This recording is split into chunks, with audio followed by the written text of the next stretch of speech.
नमस्कार बच्चों, आज हम लोग छठा क्लास का संस्कृत का 9वां पाठ बालामृतम पढ़ेंगे। ठीक है, ये हम लोग को जैसा नाम से पता चलता है, इसको यदि हम लोग पढ़े बाल जोड़ अमृतम, बाल जोड़ अमृतम, बालामृतम का मतलब हो गया कि बालकों के लिए अमृत। तो इस पाठ का जो सारांश है, इस पाठ में दिए गए 6 श्लोक हैं। हम लोग हिंदी में उसको कविता कहते हैं और यहाँ पर हम लोग इसको बोलते हैं श्लोक बोलते हैं। और ये इस श्लोक का जो मीनिंग है, ये ऐसे ही नहीं लिखा गया है, ये लिखा गया है ताकि हम इसको अपने जीवन में इसको उतार सकें। इसीलिए इसका नाम लिखा गया है बालामृतम, मतलब बाल प्लस अमृत। ठीक है, मतलब ये बालकों के लिए ये अमृत है। हम लोग यहाँ पर पहला इसका पढ़ते हैं, लिखता है नमन्ति फलिनो वृक्षा, नमन्ति फलिनो वृक्षा, ये लिखा हुआ है नमन्ति। नमन्ति का मतलब होता है झुकना। फलिनो वृक्षा, जो फलदार जो वृक्ष हैं, जो फल देने वाले वृक्ष हैं, वो झुक जाते हैं। नमन्ति गुणिनो जना, जो गुणी व्यक्ति है, जो विद्वान व्यक्ति है, वो क्या होते हैं, वो यहाँ पे झुक जाना लिखा हुआ है, झुक जाते हैं, मतलब कि वो विनम्र होते हैं। जो गुणी व्यक्ति होंगे, जो विद्वान व्यक्ति होंगे, वो विनम्र होंगे, मतलब हमेशा वो झुके रहेंगे। झुकने का मतलब कि पेड़ जैसा झुकना नहीं, मतलब विनम्र होना है। शुष्क वृक्षाश्च, शुष्क मतलब होता है सूखे हुए, वृक्षाश्च मूर्खाश्च मतलब सूखे हुए वृक्ष, और मूर्ख कदाच न नमन्ति कदाचन मतलब कभी नहीं झुकते हैं। इस पूरे श्लोक का मीनिंग हो गया कि जो फलदार वृक्ष होते हैं वो झुके हुए होते हैं। नमन्ति गुणिनो जना, जो व्यक्ति जो गुणी होते हैं, जो विद्वान होते हैं, वो विनम्र होते हैं। और जो सूखे हुए पेड़ और जो मूर्ख लोग होते हैं, वो न नमन्ति कदाचन, वो कभी नहीं झुकते हैं। ठीक है, आइए अब हम लोग इसका दूसरा देखते हैं। को अति भार समर्थानाम किम दूरम व्यवसायिनाम, को विदेश स विद्यानाम कह परम प्रियवादिनम। यहां हम लोग देखेंगे को अति भार, अति मतलब होता है ज्यादा। को अति भार समर्थानाम, जब बहुत ज्यादा भार हो जाएगा तब भी उसको समर्थवान लोग, समर्था नाम का मतलब होता है जो सामर्थ्य होते हैं, जो करने में कैपेबल होते हैं, वो लोग को अति भार समर्था नाम मतलब कि जो सामर्थ्यवान होते हैं उनके लिए भार कुछ भी नहीं है। कितना भी भार होगा वो सामर्थ्यवान उसको सह लेते हैं। किम दूरम व्यवसायी नाम, और जो व्यवसायी होते हैं, व्यापारी होते हैं, उनके लिए दूरी कुछ भी नहीं है। को विदेश स विद्यानाम कह पर प्रियवादिनाम, को विदेश स विद्यानाम, जो विद्वान लोग हैं, जो विद्वान लोग हैं, उनके लिए विदेश कुछ भी नहीं है। कह पर प्रियवादिनाम, और जो प्रिय बोलने वाले लोग हैं, उनके लिए सब कोई एक समान होता है, उनके लिए कोई भी शत्रु नहीं होता है। तो इसका मतलब हो गया को अति भार समर्थानाम, सामर्थ्यवान के लिए कोई भार नहीं है, व्यापारियों के लिए कोई दूरी नहीं है, विद्वान के लिए देश विदेश सब एक समान होता है, और जो प्रिय बोलने वाले लोग हैं उनके लिए सब कोई एक समान होता है, कोई शत्रु नहीं होता है, कुछ भी नहीं है, मतलब देश विदेश सब अपना है। और कह परा प्रियवादी नाम, जो प्रिय बोलने वाले हैं उनके लिए कोई पराया नहीं होता है। और तीसरा लाइन जो है, प्रिय वाक्य प्रदानेन सर्वे तुष्यन्ति जन्तव, प्रिय वाक्य प्रदानेन, प्रिय वाक्य के प्रदान करने से, मतलब यहाँ प्रदान करने का मतलब है बोलना, कि प्रिय वाक्य के बोलने से सर्वे तुष्यन्ति जन्तव, सभी जंतु खुश होते हैं, प्रसन्न होते हैं। तस्मात् तदेव वक्तव्यम, वचने का दरिद्रता, तब तस्मात् तदेव वक्तव्यम, तब फिर अपने वचन से हम लोग दरिद्र क्यों बनते हैं।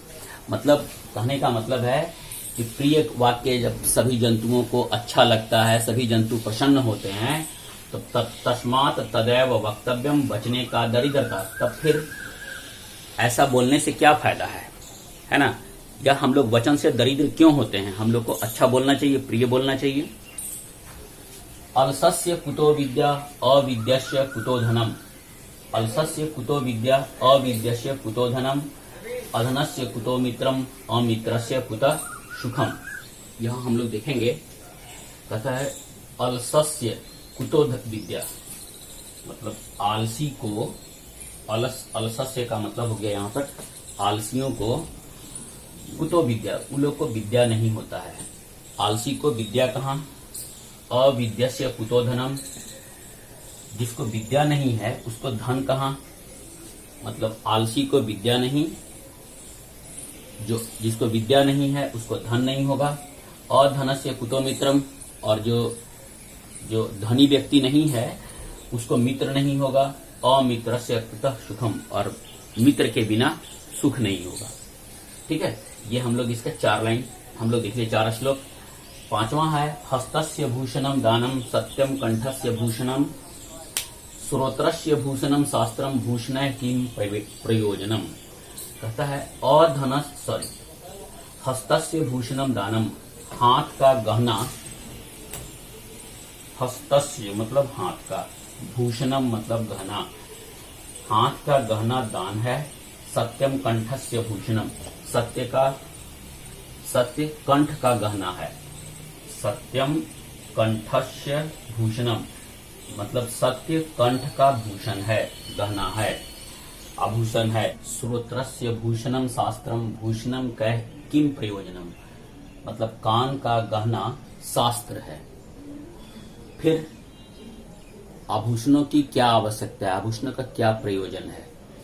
यहाँ पर इसका पूरा मीनिंग हुआ, हस्तस्य भूषणम दानम, हाथ का गहना दान है।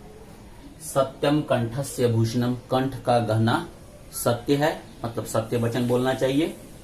और श्रोत्रस्य भूषणम शास्त्रम, कान का गहना शास्त्र है। फिर ये इन आभूषणों की क्या आवश्यकता है। अयम निजः परो वेति गणना लघु चेतसाम, उदार चरितानाम तु वसुधैव कुटुंबकम। देखिए यहाँ एकदम क्लियर है, अयम निजम, निजः, यह निजः का मतलब हमारा है, परो मतलब पर हो गया, पर का मतलब होता है पराया का, यह मेरा है, यह पराया का है, यह दूसरों का है। गणना लघु चेतसाम, ये कौन करते हैं, जो जिनकी चेतना छोटी होती है। कहने का मतलब है यह अपना है, यह पराया है, ऐसा करने वाला लोग छोटी सोच वाले होते हैं। उदार चरिता नाम तू वसुधैव कुटुंबकम, जो उदार चरित वाले होते हैं, जिनका चित्त जो है वो उसमें कोई अपना पराया नहीं होता है, मतलब बड़ी सोच वाले लोग, उदार चरित के लोग, उनके लिए क्या है, पूरा पृथ्वी, पूरा संसार वो कुटुंब के समान है, एक परिवार के समान होता है। तो अयम निजः परोवेति गणना लघु चेतसाम, यह हमारा है, यह तुम्हारा है, यह पराया है, ये छोटी सोच वाले लोग करते हैं। उदार चरित वाले लोग लोगों के लिए पूरी वसुधैव, वसुधैव का मतलब होता है पूरी पृथ्वी कुटुंब के समान है, मतलब परिवार के समान है। हम लोग यहाँ पर इस 6 श्लोक का देख लिए। तो ये पाठ जो हम लोग अभी पढ़ रहे हैं, ये इसको बच्चे अपने चित्त में उतारें और इस पे अमल करें, ताकि उनको आगे आने वाले समय में उनको परेशानी ना हो। इसलिए इन बातों को 6 श्लोक को अपने चित्त में बैठा लें। आइए हम लोग इसका क्वेश्चन आंसर करते हैं। यहाँ पर हम लोग देखेंगे क्वेश्चन नंबर 2, 3, 4, तो हम लोग चौथा देख रहे हैं, इसलिए कि बाकी में कुछ है नहीं। लिखा हुआ है अधोलिखितानि पदानि उच्चारयत, तो उसको उच्चारण करना है। पाठांतर्गत सर्वान श्लोकान सस्वरम गायत, जो पाठ के अंतर्गत जो श्लोक है उसको सस्वर गाना है। तो हम लोग चौथा नंबर स्टार्ट करते हैं, अश्लोकान सान योजियत, मतलब कि ये जो श्लोक का अंश दिया हुआ है इसको हम लोग को मिलाना है, जोड़ना है। तो नमंती फलिनो वृक्षा, तो हम लोग के पास जो लाइन जो था किताब का, हम लोग यदि उससे देख लें तो याद कीजिए क्या था, नमंती फलिनो वृक्षा नमंती गुणिना गुणिनो जना, मतलब ये वाला इसके साथ में हम लोग यदि इसको यहां मिला देंगे तो ये हम लोग का हो जाएगा। इसके बाद हम लोग देखेंगे उदार चरिता नाम तू, तो वो हम लोग अभी लास्ट लाइन जो पढ़े थे श्लोक का उसी में था, उदार चरिता नाम तू वसुधैव कुटुम्बकम।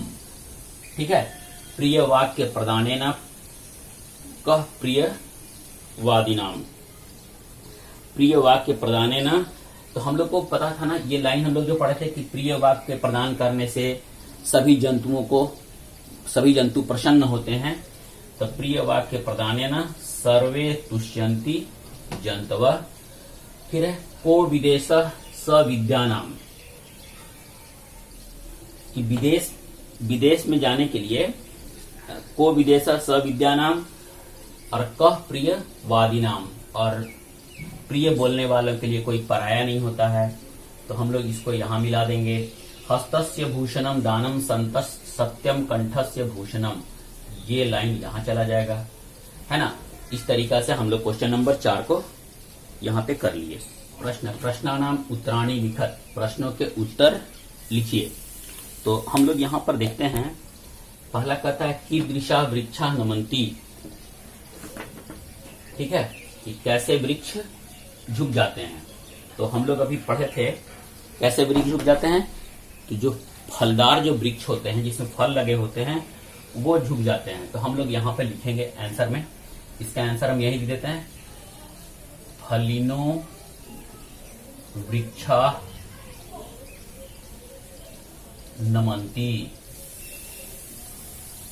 ठीक है, इसके बाद है के न नमंती, कौन नहीं झुकता है। तो हम लोग पढ़े हैं कि शुष्क वृक्ष मतलब सूखे हुए वृक्ष और मूर्ख। ठीक है, तो हम लोग लिखेंगे शुष्क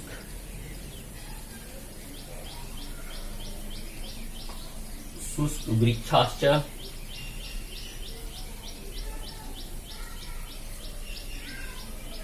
शुष्क वृक्षाश्च मूर्खश्च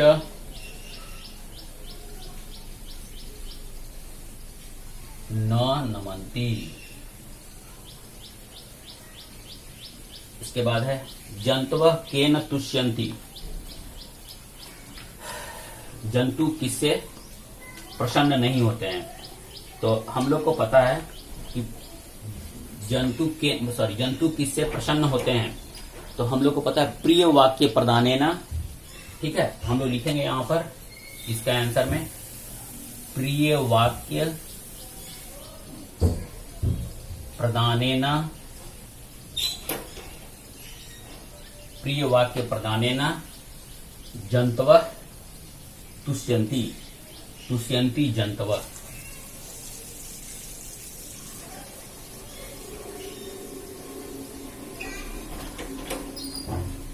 ठीक है, इसके बाद हम लोग देखें कस्य भूषणम शास्त्रम। कस्य भूषणम शास्त्रम, शास्त्र किसका गहना है। तो हम लोग को पता है कि कर्णस्य या श्रोत्रास्य। तो हम लोग यहां पे लिखते हैं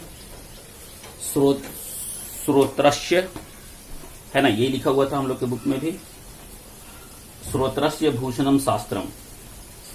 हम लोग यहां लिखेंगे श्रोत्रस्य भूषणम शास्त्रम।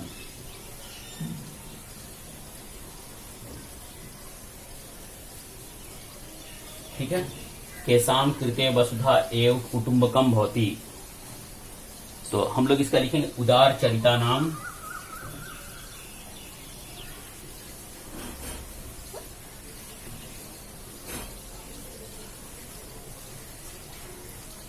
उदार चरिता नाम कृते वसुधैव कुटुंबकम, वसुधा एव कुटुंबकम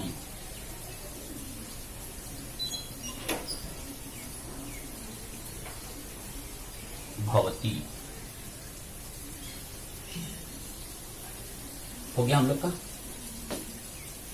कीदृशा वृक्षा नमन्ति, तो फलिनो वृक्षा नमन्ति। के न नमन्ति, तो शुष्क वृक्षाश्च मूर्खश्च न नमन्ति। जन्तवः केन तुष्यन्ति, प्रिय वाक्य प्रदानेन तुष्यन्ति जन्तवः। कस्य भूषणं शास्त्रम्, तो श्रोत्रस्य भूषणं शास्त्रम्। केषां कृते वसुधा एव कुटुम्बकं भवति, उदारचरितानां कृते वसुधा एव कुटुम्बकं भवति। यहाँ क्वेश्चन नंबर 6, मंजूषात् समानार्थकानि पदानि चित्वा लिखत, मतलब समान अर्थ वाले पद को चुनकर लिखना है। सखा का होता है मित्रम, यहाँ हम लोग भरेंगे मित्रम। हस्तस्य का करस्य, ठीक है। वसुधा इसका मतलब होता है धरा पृथ्वी। सखा मतलब मित्र, हस्तस्य मतलब हाथ और करस्य मतलब कर का। श्रोत्रस्य इसका मतलब हो गया कर्णस्य, ठीक है। अब यहां पे बोलता है विलोम पदानी योजयत, विलोम शब्द को हम लोग को चुन के लिखना है। तो हम लोग के बॉक्स में लिखा हुआ था अविद्या, तो विद्या का उल्टा हो जाएगा यहाँ पे अविद्या, ठीक है। हस्तस्य का उल्टा, हाथ का उल्टा हो गया पैर, तो यहां लिखेंगे हम लोग पादस्य।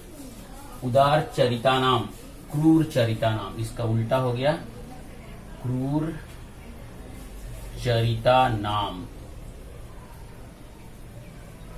और समर्था का उल्टा हो गया असमर्था, ये इसका विलोम, ठीक है। यहां हम लोग का जो ये गोल लिखा हुआ है ना, ये फिगर है, इसमें दिया हुआ है स मधुरम गायती, स हस्तेन, वह हाथ से क्या करता है, कार्यम करोति। यहां हम लोग लिखेंगे कार्यम करोति, ये गोल में से चुन चुन के लिखना है। फिर है स पादाभ्याम, ठीक है, तो पैर से वो क्या करेगा, तो तीव्रम चलती, तीव्रम चलती। सह पाटलिपुत्रस्य नृपः आसीत्,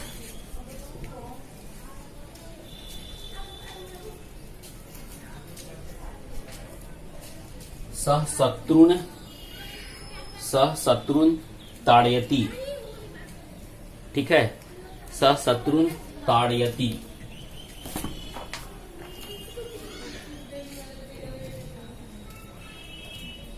ताड़यति। सह मित्रेण सह गच्छति।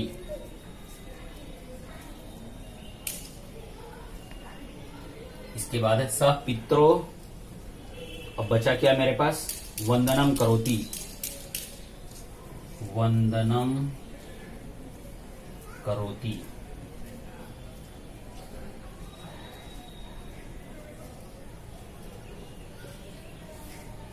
इस तरह से हम लोग का यहाँ ये एक्सरसाइज जो था हमारा 9वां पाठ बालामृतम, ये समाप्त होता है। इसका हम लोग अर्थ भी जान लिए, प्रश्न भी का उत्तर भी कर लिए। तो अब अंत में आप लोगों से रिक्वेस्ट है, यदि मेरा ये आपको अच्छा लगा हो तो प्लीज लाइक कीजिए और इसको जहां तक हो सकता है उतना शेयर कीजिए। यदि आप मेरे चैनल पर नए हैं तो प्लीज मेरे चैनल को सब्सक्राइब कीजिए। पूरा वीडियो देखने के लिए बहुत बहुत धन्यवाद।